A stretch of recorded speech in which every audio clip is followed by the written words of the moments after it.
সুপ্রিয় দর্শক, স্বাগত জানাচ্ছি চিত্রালিতে। সঙ্গে আছি আমি Faika Hossain. Spiderman brand new day মুক্তি পাওয়ার পর থেকে বিশ্বজুড়ে মুগ্ধ করেছে দর্শকদের।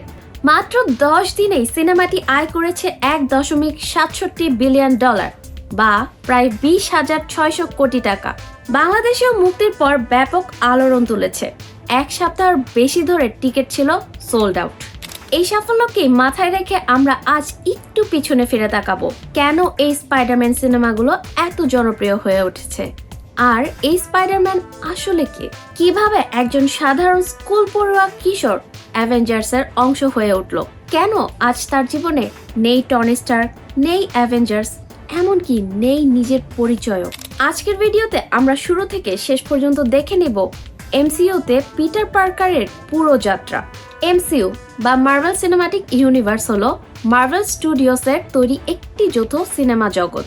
এখানে Iron Man, Captain America, Thor, Hulk, Doctor Strange, Spiderman, Black Panther সহ অসংখ্য সুপারহিরোর গল্প একই মহাবিশ্বে ঘটে। তাই একটি সিনেমার ঘটনা অন্য সিনেমার উপর প্রভাব ফেলে। টম হল্যান্ডের স্পাইডারম্যানও এই এমসিইউরই একটি অংশ, যা একজন কিশোরের অসাধারণ শুরু। Hi, my name is Peter Parker. I have something to tell you that's gonna sound crazy. সবকিছু শুরু হয়েছিল একটি অপ্রত্যাশিত ঘটনা দিয়ে।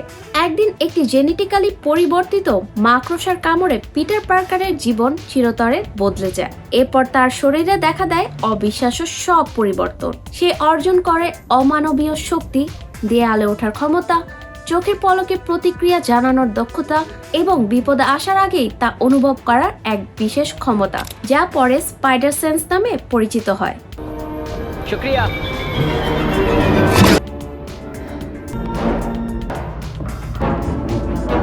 তবে ক্ষমতা পাওয়ার পরই সে সুপারহিরো হয়ে ওঠেনি। প্রথম দিকে সে নিজের শহর নিউ ইয়র্কের সাধারণ মানুষদের সাহায্য করত, ছোটখাটো অপরাধীদের থামাতো এবং নিজের পরিচয় গোপন রেখে নীরবে দায়িত্ব পালন করত। 2016 সাল নিউ ইয়র্কের কুইন্স এলাকায় আন্ট মেয়ের সঙ্গে একটি ছোট্ট বাসায় থাকত পিটার পার্কার। দিনে সে ছিল একজন সাধারণ স্কুল পড়ুয়া কিশোর। স্কুল, হোমওয়ার্ক, বন্ধুদের সঙ্গে আড্ডা সবকিছুই ছিল অন্য সবার মতোই, কিন্তু রাত নামলেই বদলে যেত সবকিছু। মুখে মুখোশ পরে সে হয়ে উঠত স্পাইডারম্যান। নিউ ইয়র্কের রাস্তায় নিরীহ মানুষদের রক্ষা করাই ছিল তার জীবনের একমাত্র লক্ষ্য। ঠিক সেই সময় পিটার পার্কারের খবর পৌঁছে যায় টনি স্টার্কের কাছে। মাত্র কয়েক মিনিটের কথোপকথনেই টনি বুঝে যায় এই ছেলেটি শুধু একজন সুপারহিরো নয়, ঠিকভাবে গড়ে তুলতে পারলে একদিন সে হতে পারে পৃথিবীর সবচেয়ে বড় নায়কদের একজন। সিভিল ওয়ার প্রথম বড় পরীক্ষায় টনি স্টার্ক পিটারকে নিয়ে যান জার্মানির লিপজিগ এয়ারপোর্টে। সেখানে শুরু হয় ক্যাপ্টেন আমেরিকা ও আয়রন ম্যানের দলের ঐতিহাসিক সংঘর্ষ। এটাই ছিল স্পাইডারম্যানের এমসিইউতে প্রথম বড় মিশন। ক্যাপ্টেন আমেরিকার শিল্ড আটকে যাওয়া, উইন্টার সোলজারের সঙ্গে লড়াই আর জায়ান্ট ম্যানকে থামানোর কৌশল।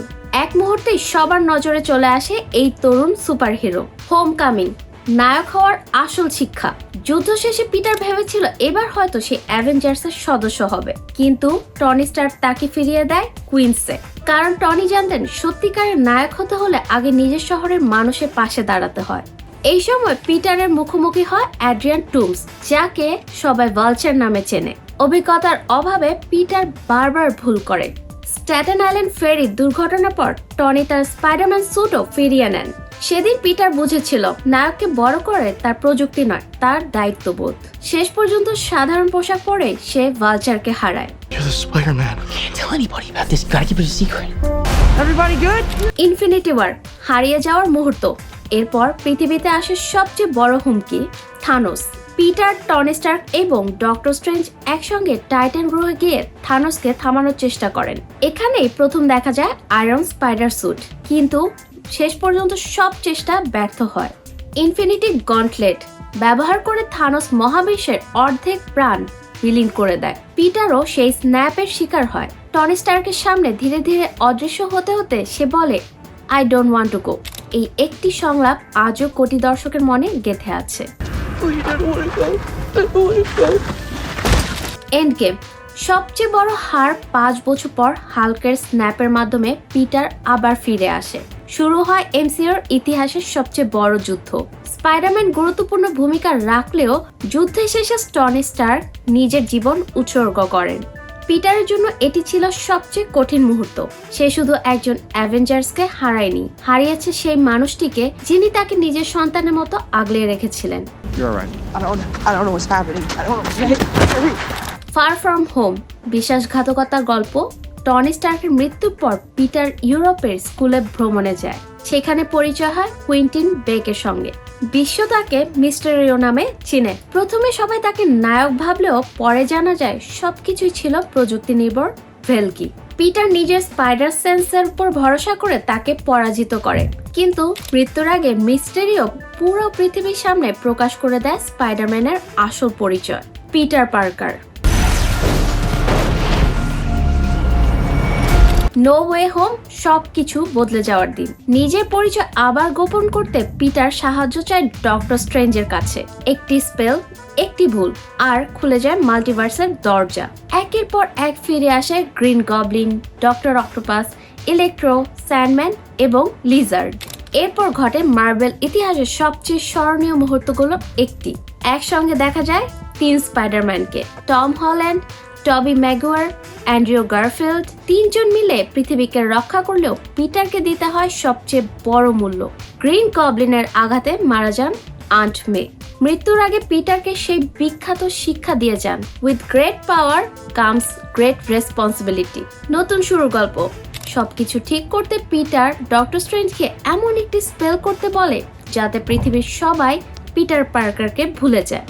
এমজে ভুলে যায় তার ভালোবাসাকে, নেড ভুলে যায় তার সবচেয়ে কাছের বন্ধুকে, হ্যাপি ভুলে যায় টনি স্টার্কের সেই ছোট্ট পিটকে।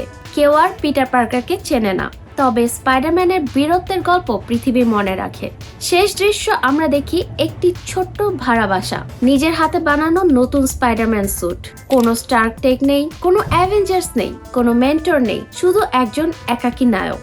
And the only way to stop him, I'm gonna come and find you. You better. Spiderman brand new day এর গল্প শুরু হচ্ছে নো ওয়ে হোমের ঘটনাগুলোর কয়েক বছর পর। এবার পিটার পার্কারকে নতুন পরিচয়ে জীবন শুরু করতে হবে।